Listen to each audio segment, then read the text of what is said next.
Good evening. Today we're going to be doing a deep dive into sound design. I've had a lot of people requesting sound design videos. The people have spoken and I shall deliver.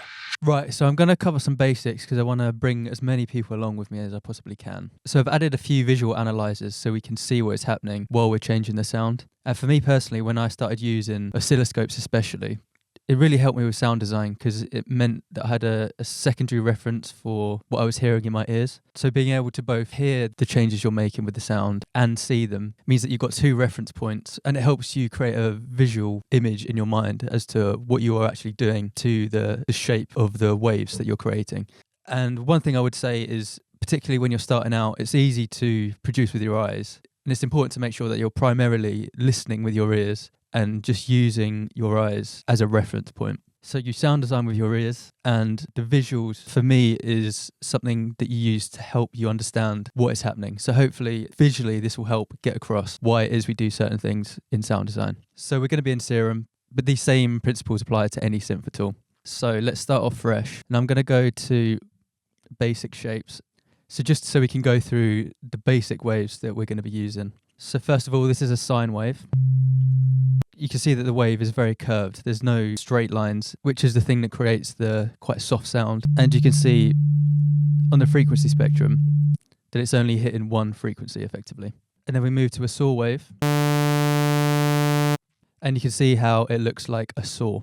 So the shape of the wave is far less curved and far more pointed, which you can hear in your ears. There's a difference between the soft sound of the sine and the quite harsh sound of the saw.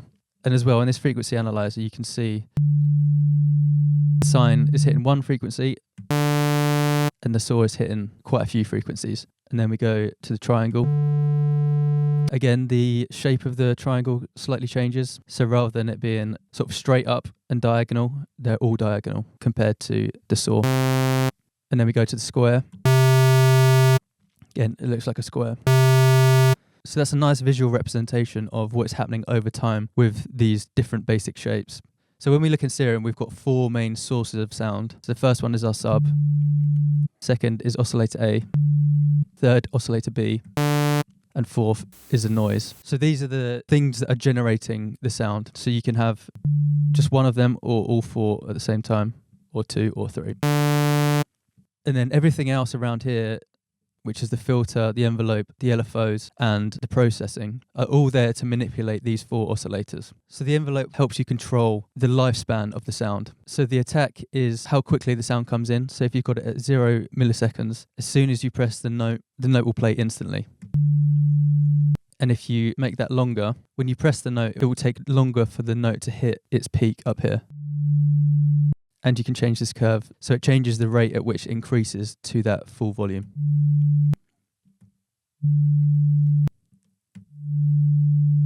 And if we change this decay and sustain here, then we can create a different kind of lifespan of the sound. So the decay is the time it takes to get from the attack to the sustain. And the sustain is the level maintained until the key is released. So if we hold our note and bring the sustain up or down, you can hear that while the note is being held,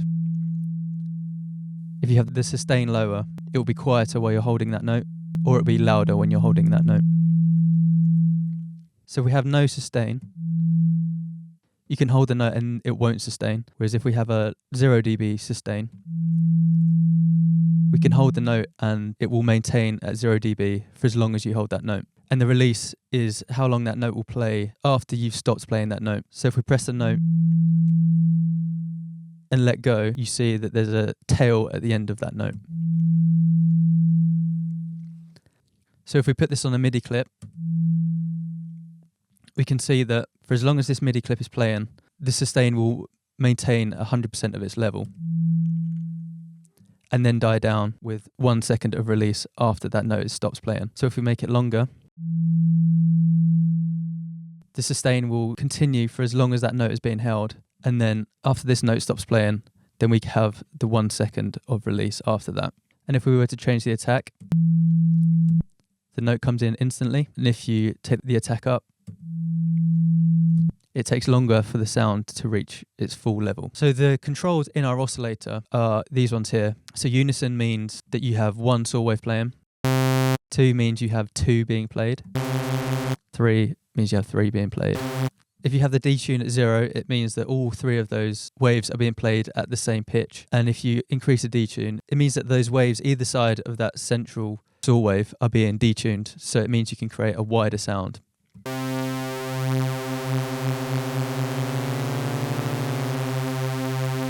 And these would be the main parameters that I would use. And then we come on to the filter, which means you can take out some of the frequencies in your sound. So this is a low pass. So without that, the whole frequency spectrum of that sound is coming through. And as you take your low pass down, it will mean it will cut out the highs of the sound.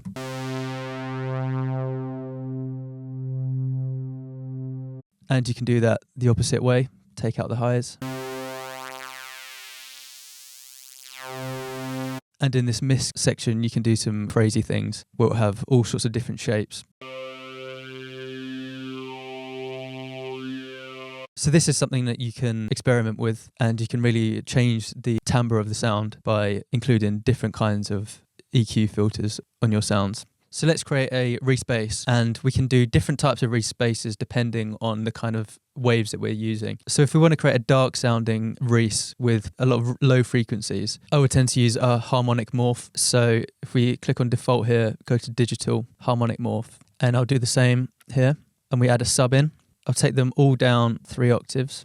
And this is the basis of our Reese. So the next thing I would do is take the fine tuning of one of these oscillators down to about 30 and take the fine tuning of the other up about 30. What happens when you take this fine tune down, it doesn't actually change the note. If you're playing a D, for example, it doesn't change the note down to a C. It just takes the fine tune down just that little bit. So if we have a listen,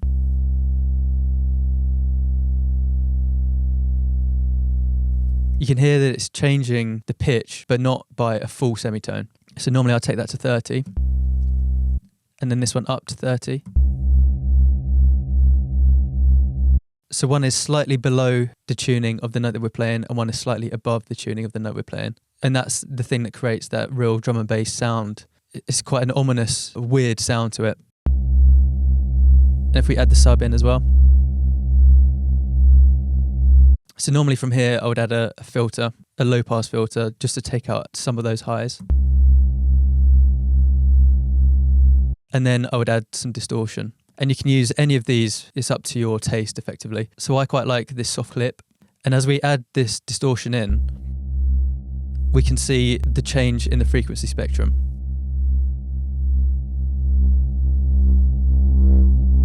We're adding more harmonics into the top end of the sound. And generally for basses, you would do this because, let's say for example, we're just playing a sub. You wouldn't necessarily hear that sub on laptop speakers or on AirPods. So if you add these upper harmonics with distortion, it means that you're more likely to hear the sub coming through on those kind of speakers, so laptop speakers or AirPods. You won't necessarily hear the fundamental, so the really low note, but you will hear the upper harmonics. So it means you'll be able to hear the sub even when you're not listening on a speaker system that plays those low frequencies. So if we put our harmonic morphs back on, and you can play around with this pre and post as well.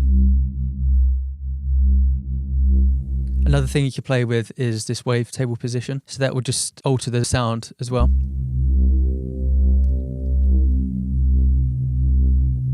So there we get that really nice wobble when we put these wavetable positions up a little bit more.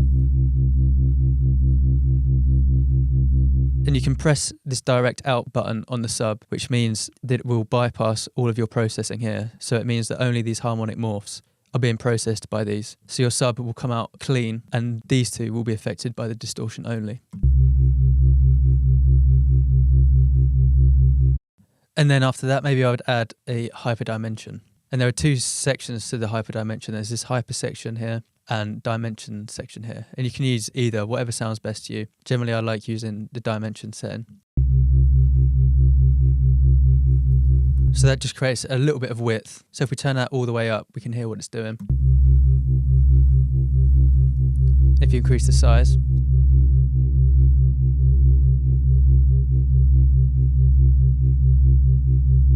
So just a little tickle there.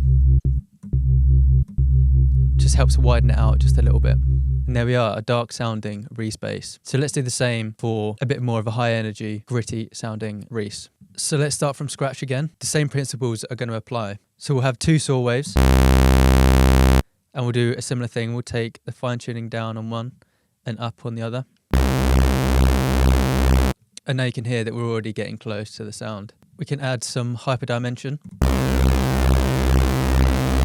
And you can just mess around with these knobs. I mean, there's no perfect way of doing it. It's just whatever sounds good to you. So adding those 2 just adds that little bit of width and maybe a little bit of distortion as well.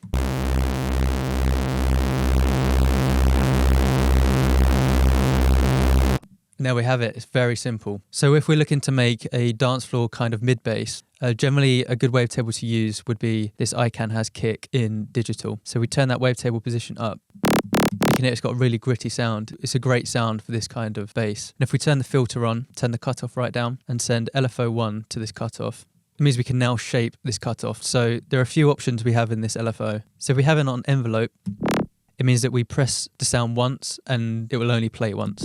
If we have it on trigger, the sound will play again and again depending on the rate that we set it at. So if we create a MIDI clip and we put 1 extended note in there, it means we can have the rhythm of our dance floor bass with just 1 note. So now we have the basis for our sound. We can start to manipulate it in different ways. So this wavetable position is a really good one.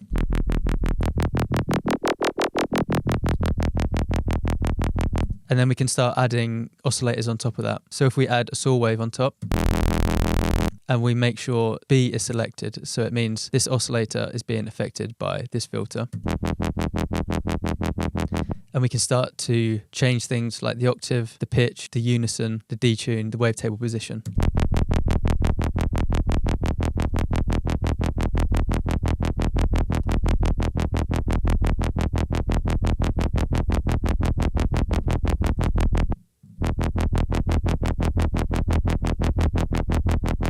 And then we can start adding effects on there, something like hyperdimension.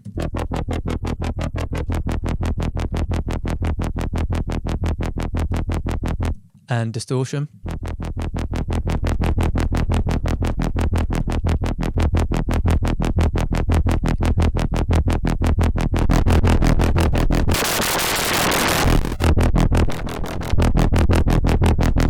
Again, it's totally up to taste, whatever sounds good to you.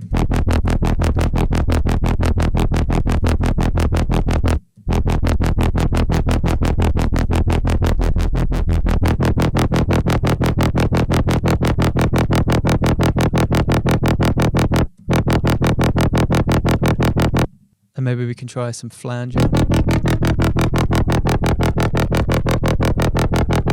As a different dimension to it, or some phaser. Gives it that real growl to the sound.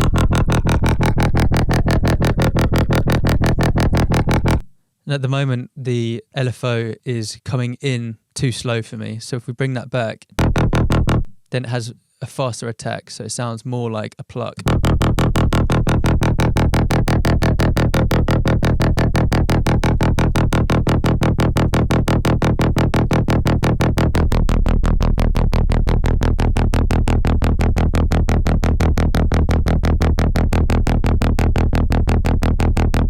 And you can mess around with all kinds of different things. You can change the wavetable, add any number of wavetables you could possibly think of. It's all about trial and error and seeing what it is that sounds good to you.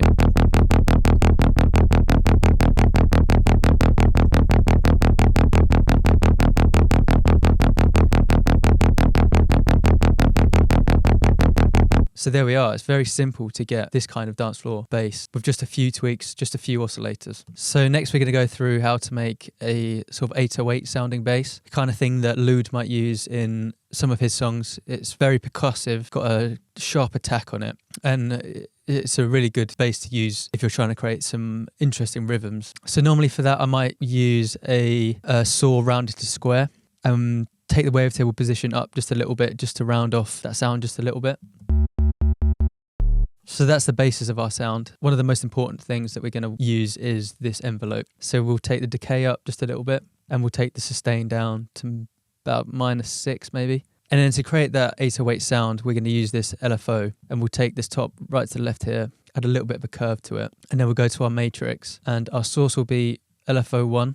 So this is the LFO that we've just used, and our destination will be our master tune. So if we bring that up just a little bit, we can see that the tuning is sliding up and down, whereas before on 0, it's a static note. We take that up just a little bit, and we can see the pitch bends down into the note, which creates that really percussive attack sound. And then we're going to add a filter. So if we take the drive up a little bit on there, take the cutoff down, and we're going to assign LFO2 to this cutoff. So let's take that all the way down, LFO2. We'll bring that up just a little bit, and we'll change the shape of this LFO as well. And we'll set that to envelope. So now we can see that this LFO is changing the cutoff from this point here to this point here in this space of time. This point and this point are the same, and this point and this point are the same. So if we change that to a bar maybe, then we can see over time that the highs are slowly being filtered out. And then we can add a few effects like distortion.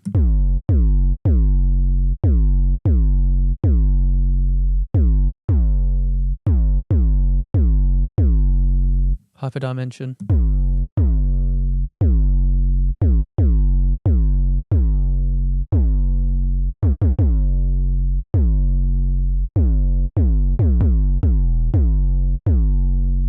And it's as simple as that. You have an 808 in no time at all. And now let's look into how to make a sort of wobbly sounding sub bass. So we'll start from scratch again. Normally I'd use an analog dB sine, put that on both of these. Take these down a couple of octaves. So we start on this kind of sound.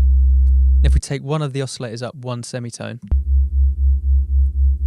then we get that wobble, that sort of ominous dark sound to it. And then we can add some distortion again.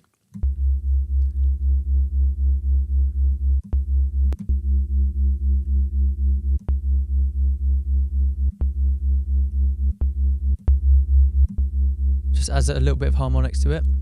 We can add a compressor maybe.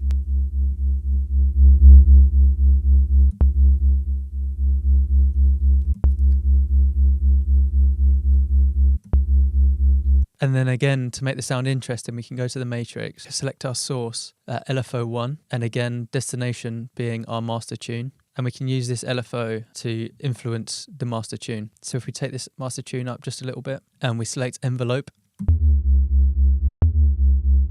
then at the start of the sound, we have a little glide down into the note. Again, it's super simple. There's only a few oscillators and just a few tweaks here and there with the master tune, a little bit processing, and you can get a really cool sound. And so with all those fundamentals that we've just talked about, we can just start from scratch and make a sound and see what comes out. So let's do that. Take this down a couple of octaves. Maybe let's try a different wave. Let's go for a square this time. And let's stack something else we haven't used. Let's do a triangle.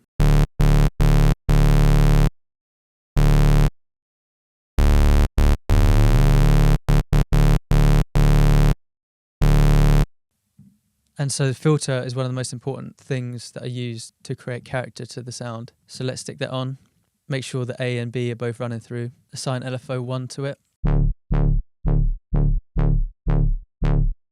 And we have a little bit of a whum sound going on there.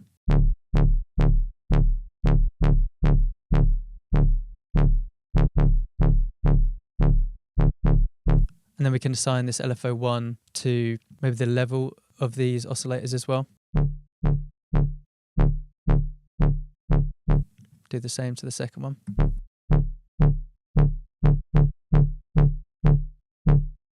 And then we stick some distortion on there.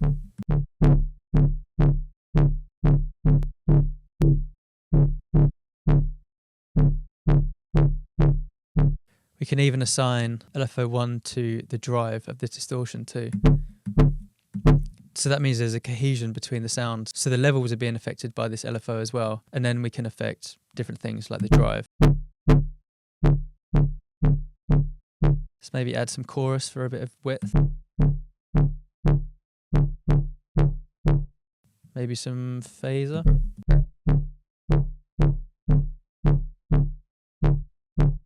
And again, some hyperdimension.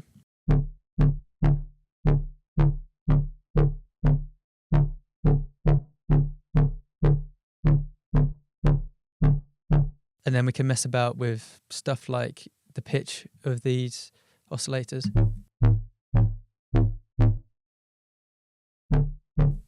Change the octaves.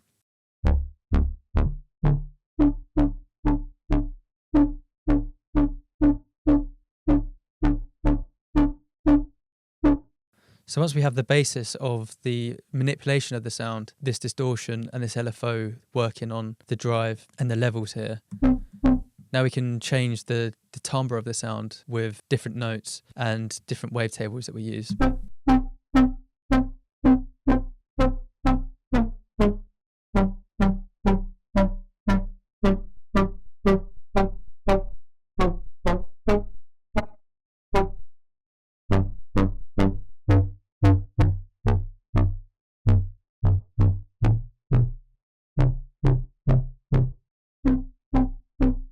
And there we have a lovely whom sound.